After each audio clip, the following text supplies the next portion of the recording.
Welcome to Kenton's videos. Enjoy the video.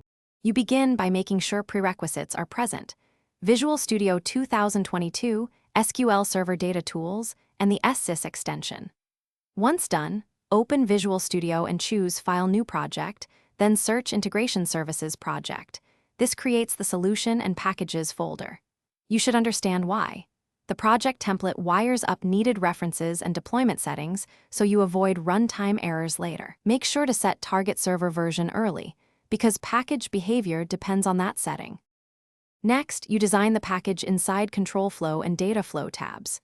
Add tasks like Execute SQL to prep staging, then add a data flow task. Inside it, connect sources, transformations, and destinations.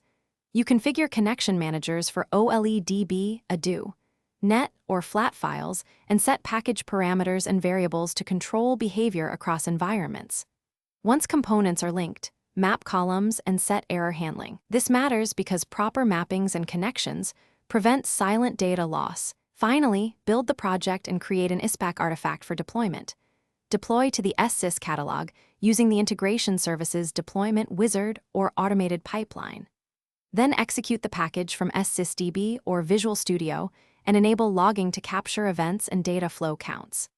If something fails, first validate connection strings, protection level, and parameter values, because many failures stem from credentials or environment mismatches. Also check package execution logs and rerun with verbose logging to isolate the error quickly.